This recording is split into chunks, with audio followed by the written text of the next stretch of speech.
When we talk about tourism, it is extremely important that we talk about destinations.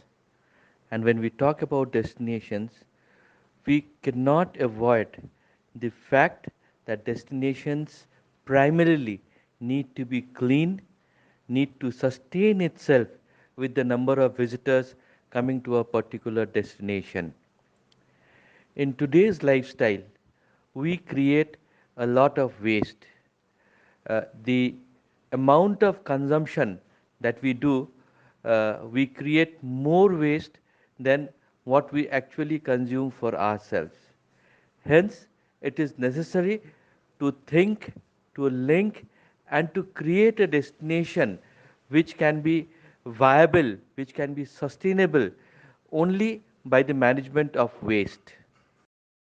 Waste is a major evil in destination management and in tourism.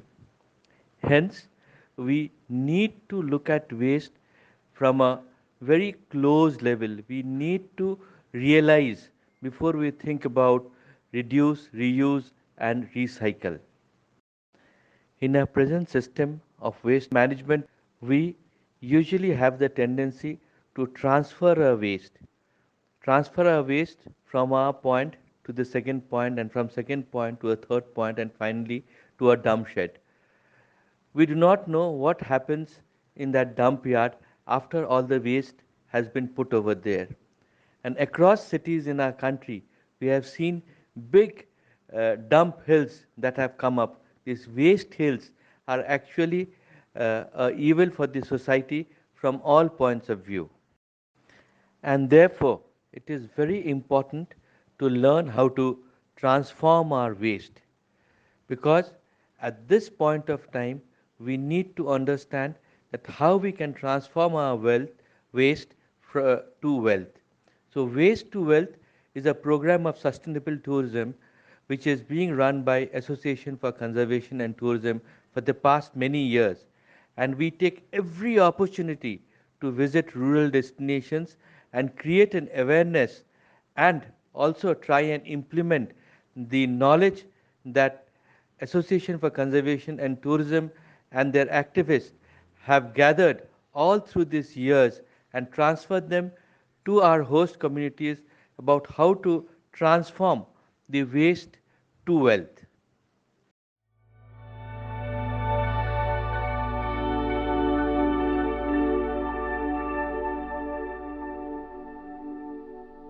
I'm Nilima Tamong from Association for Conservation and Tourism. So as we know about the Incredible India Weekend Gateways, so this Weekend Gateways is the gateway to the entire North Bengal. And North Bengal, as you see, is rich in cultural diversity. So this event lets you explore our both tangible and intangible heritage, and at the same time lets you participate in all the cultural festival activities, everything that is going in and around. And at the same time, we strive for responsible tourism. So we've been working for waste management in the entire North Bengal. So we've trained more than 100 youths and women regarding the waste management, sustainable leading. So today we'll have a little demonstration on waste management that we've been doing all these months. So I'll pass this mic to Mr. Vishal Gurung. So he will demonstrate regarding waste management. Thank you. Welcome viewers and Namaskar. Thank you for being with us through this medium of a digital medium where we can reach you what we exactly doing in this beautiful place called Raja Bhatkawa. We have this incredible India tourism program which has been starting today, and it will be spread across the entire hills. It's a 9 destination, 9 days festival. We would like you to be a part of this festival. And to start off with today, you can see we brought some small techniques that we've been practicing. These techniques are very simple, low tech, There is no use of electricity, there is no use of any fossil fuel, but it's just embodied energy that can solve immense amount of waste problems that we all been facing, and we all are looking for solutions. So here we are, we're bringing you a small solution from ACT, Association for Conservation and Tourism, who has given us this wonderful opportunity where we can showcase our techniques and our products over here. So to start off with, I want to introduce you to a simple unit. ये है, इसको कहते हैं home composting unit, इसको हम लोग RED भी बोलते हैं, रीपर्पस्ड इको ड्रम। और ये सिंपल है, कुछ नहीं है। ड्रम बेसिकली एक मेटल का ड्रम है, इसमें होल्स दिया हुआ है एरिएशन के लिए। ये होल्स बहुत इंपॉर्टेंट है क्योंकि ये क्या करता है, आपका कोई भी किचन का वेस्ट हो, कोई भी गार्बेज, कोई भी बचा हुआ खाना, कोई भी ऑर्गेनिक मटेरियल जो सड़ना चाहता है, वो सड़ने वाला मटेरियल आप इधर में डालते हो। इसके साथ हम आपको देते हैं कैटलिस्ट, और कैटलिस्ट जो ये लिक्विड है, इसके साथ आप जस्ट एक स्प्रेयर में लगा के आपको किचन का वेस्ट डाल के ऊपर से सिर्फ स्प्रे करना है, और 45 डेज़ में आपको यहाँ से आप हार्वेस्ट करते हो बेसिकली कंपोस्ट, जो बेसिकली यहाँ पर दिखाई दे रहा है। सो ये है रिच ऑर्गेनिक मनोर जो आपको मिलता है 45 डेज़ में। Very simple technique. ये सब माइक्रो ऑर्गेनिजम्स की बेसिस पे काम करता है। और माइक्रो ऑर्गेनिजम्स दिखते कैसे हैं, हम लोग ने बनाया है बेसिकली बैक्टीरिया ब्रीडिंग करते हैं हम लोग, और आप देखते हैं this is how it looks like. इसका कलर आप अगर ध्यान से देखोगे, it's Z in colour. Z जो आपको मिलता है, तिस्ता का भी आपको ऐसे रंग दिखने को मिलता है, गंगा में भी आपको ऐसे रंग दिखने को मिलता है। बेसिकली ये है IMOs जो बोलते हैं, इंडिजिनस माइक्रो ऑर्गेनिजम्स। ये इसका बहुत एक खूबी है, बहुत खासियत है, क्योंकि ये जैसे कि गंगा वाला टेक्निक है, जितना भी गंदा हो उतना ही साफ़ होता है। कैसे? क्योंकि ये जैसे खाना मिलता है, ये ब्रीडिंग स्टार्ट कर देता है और इसका जो पॉपुलेशन है वो बढ़ जाता है। पॉपुलेशन बढ़ने के बाद में फटाफट वो गार्बेज को क्लीन करके उसको मन्योर में कन्वर्ट करते हैं, और ये बेसिकली हम लोग ने इसी से हम लोग ने हार्वेस्ट किया हुआ है ये मनोर। और इट्स वेरी रिच। हम लोग ने NP की टेस्टिंग किया हुआ है। जो मनोर का क्वालिटी चेक करना है तो हम NPK टेस्टिंग बोलते हैं, जो नाइट्रोजन, फास्फोरस और पोटेशियम, ये तीनों चीज़ अगर सही मात्रा में हो और मॉइस्चर अगर सही मात्रा में हो, तो आप कोई भी चीज़ आप उगा सकते हो घर बैठे बैठे अपने बालकनी में, अपने किचन में। और द बेस्ट पार्ट अबाउट ये कंपोस्टिंग क्या होता है कि कभी भी आपको बदबू नहीं आता है। घर के अंदर भी रख सकते हो, आप ड्राइंग रूम में रख सकते हो। ये एक प्रोडक्ट है, इसके साथ एक प्लास्टिक का भी प्रोडक्ट है, एक मिट्टी का भी प्रोडक्ट है, लेकिन हम लोग वो लेके नहीं आ सकते because of the fact that there is so much of travel that we are doing. So we bought this durable metal boxes. So this metal boxes can convert, आप अगर एक घर में अगर इंस्टॉल करते हो तो आप 323 kilo 323 kilos of organic waste municipality के लैंडफिल में जाने से आप बचाते हो।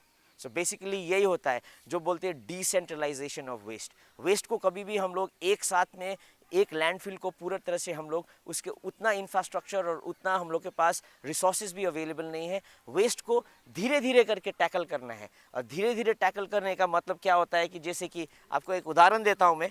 जैसे कि ये बॉटल है, बॉटल में अगर लीक है तो वेस्ट मैनेजमेंट को अभी फ़िलहाल में हम लोग क्या कर रहे हैं कि हम लोग लीक को कैसे बंद करें उस पर लगे हुए हैं। पर बेसिक आइडिया क्या होता है कि अगर ऊपर में नलका जा रहा है तो नलका को बंद करेंगे तो लीक को बाद में आप आराम से फिक्स करते हो। तो इसको कहते हैं डिसेंट्रलाइजेशन ऑफ वेस्ट। सो अगर घर से ही हम लोग वेस्ट को कम करेंगे, घर से ही अगर वेस्ट नहीं निकलेंगे, तो म्यूनसिपैलिटी में जाने का, म्यूनसिपैलिटी का जो लैंडफिल है, जो रास्ते में जो कचरा पड़ा हुआ है, वो कचरे को डील करने में हम लोग को आसान होता है। और दूसरी ये बात हो गया आपका सड़ने वाला वेस्ट का। अब दूसरा वेस्ट है जो आता है, हर चीज़ आप देखते हो आजकल आता है प्लास्टिक में आता है। तो प्लास्टिक को क्या करेंगे? सिंपल, ये बॉटल है, ये बॉटल भी वेस्ट ही है, और ये जो अंदर में है आपका चिप्स का पैकेट है, नमक का पैकेट है, जो च्युइंगम का पैकेट है, ये भी वेस्ट ही है। दोनों एक ही फैमिली से है, पर क्या है वो फैमिली बिछड़ गए हैं। हम लोग क्या करना है अभी, दोनों फैमिली को एक साथ मिलाना है। जैसे कि ये एक मदर फैमिली को छोटे छोटे प्लास्टिक को जो है इसके अंदर में डाल देंगे। इसको डाल के हम लोग इसको टाइट करके बंद कर देते हैं, और टाइट करके बनने के बाद यहाँ पर एक हम लोग का यहाँ पर इसी गाँव में बच्चों लोग ने बनाया है। देखिए वेरी सिंपल, एक ही साइज़ का बॉटल को डाल के इन लोग ने रस्सी के साथ बांध के इसको, अभी क्या हो गया, अभी ये एक बैठने के लिए अच्छा सा स्टूल भी बन गया। हाँ, तो हम लोग को प्लास्टिक का चेयर खरीदने का ज़रूरत नहीं है, क्योंकि प्लास्टिक का चेयर टूटने के बाद में क्या होगा, कौन लेके जाएगा, वो रास्ते पे सड़ता रहेगा। इससे अच्छा रास्ते का गार्बेज लेके आओ, और उसके बाद में कल को देखना चाहते हैं हम लोग कि अगले अगले हम लोग का टूरिज्म फेस्टिवल में हम देखने चाहते हैं कि हम लोग चेयर नहीं खरीद के, टेबल ना खरीद के, सब चीज़ हम लोग इसी ऐसे ही गार्बेज से बना के उसको फंक्शनल जो बोलते हैं, फंक्शनल यूटिलिटी बहुत इंपॉर्टेंट है, फंक्शनल यूटिलिटी, और फंक्शनल यूटिलिटी को हम लोग यूटिलाइज करना चाहते हैं। अब प्लास्टिक का इको ब्रिक से और बहुत सारे चीज़ बना सकते हैं, कंस्ट्रक्शन में यूज़ कर सकते हैं। जो भी ये आप देख रहे हो, ये बाउंड्री को अगर करना है, बाउंड्री को भी हम लोग इसके साथ इको ब्रिकिंग सीमेंट के साथ मिक्स करके हम लोग इको ब्रिकिंग कर सकते हैं। इको ब्रिकिंग कैसे करते हैं आपको दिखा देते हैं। यहाँ पर थोड़ा सा हम लोग डेमोन्स्ट्रेशन किया हुआ है, देखिए ऐसे करके इसको गाड़ के रखना है बाउंड्री में, और इसके ऊपर में हम लोग दूसरा बॉटल ऐसे करके रखेंगे, और उसके साथ में हम लोग कंक्रीट का उसको पैच लगा देंगे। तो कंक्रीट का पैच लगाने से आपका क्या होगा,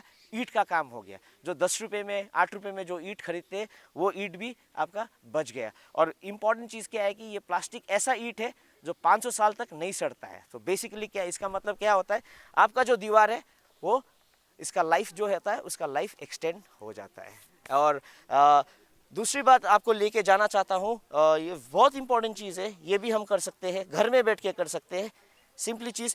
तो हम लोग एक्चुअली में बना सकते हैं, घर बैठे बैठे एक्चुअली में हम लोग क्लीनिंग एजेंट बना सकते हैं विथ, अभी तो हमारे के पास संतरा है, लेकिन नींबू से भी कर सकते हो, क्योंकि ये संतरा इजीली अवेलेबल होता है। अभी ये सीज़न है, क्योंकि संतरा खा के हम लोग ये सब फेंक देते हैं छिलका, इसका भी बन सकता है। क्या करना है, गुड़ लेना है, सिंपल जैगरी है, जैगरी को 1 कप लेना है, उसके साथ 3 कप संतरे लेना है, उसको साथ एक बॉटल में 10 भाग पानी के साथ, हाँ इसी कप से आपको एक कप आपने गुड़ ले दिया, और उसी कप में 3 कप आपने संतरा ले लिया, और इसी कप से 10 कप आपको पानी डाल के एक बॉटल में रखने से आपका क्या बनेगा, देखिए कितना साबुन है, कितना साबुन है, अल्कोहल बेस्ड। अब खुद में घर में आप ऑर्गेनिकली आप बर्तन साफ़ कर सकते हैं, घर साफ़ कर सकते हैं। ये चीज़ हम एनकरेज करना चाहते हैं, क्योंकि ऑर्गेनिक बेस में क्या होता है कि आपको लॉन्जिटिविलिटी, सस्टेनेबिलिटी का जो मिलता है, और ये घर में बना सकते हैं। तो वेरी सिंपल यही फार्मूला आपके सामने है जो मैंने अभी भी बताया है, और ये फार्मूला से आप लोग ऐसे करके सस्टेनेबिलिटी में ऐसे बहुत सारे प्रोग्राम्स है। हम लोग जैसे लकड़ी का कंघी बनाते हैं, हम लोग टूथब्रश बनाते हैं बैम्बू का, ऐसे बहुत सारे प्रोडक्ट्स है जो लेके आते हैं, और गांव-गांव में जाके इसका ट्रेनिंग करवाते हैं, और ट्रेनिंग करके यही प्रोडक्ट्स फिर हम लोग के अपने प्लेटफॉर्म के थ्रू हम लोग इसको मार्केट करते हैं। और यही है हम लोग का सस्टेनेबिलिटी। और सस्टेनेबिलिटी प्रोग्राम में हम लोग ACT से जो अभी ड्राइव कर रहे हैं, तो ये हम यही चाहते हैं कि सभी व्यूअर्स को कि आप भी सस्टेनेबली सोचिए, क्योंकि ये बहुत ज़रूरी है हमारे लिए। क्योंकि हम आज के लिए सोच रहे हैं, कल के लिए ना सोच के हम लोग आने वाले जो बच्चे हैं उनके लिए सोचें। क्योंकि जिस तरह से हम लोग का पानी ख़त्म हो रहा है, जिस तरह से हम लोग का सॉयल एसिडिक हो रहा है, तो इसको बचाने के लिए अभी कंपोस्टिंग और सस्टेनेबिलिटी करके ही हम लोग को आगे बढ़ना है। And thank you very much for this opportunity, and thank you for this wonderful moment, and we wish you all the best.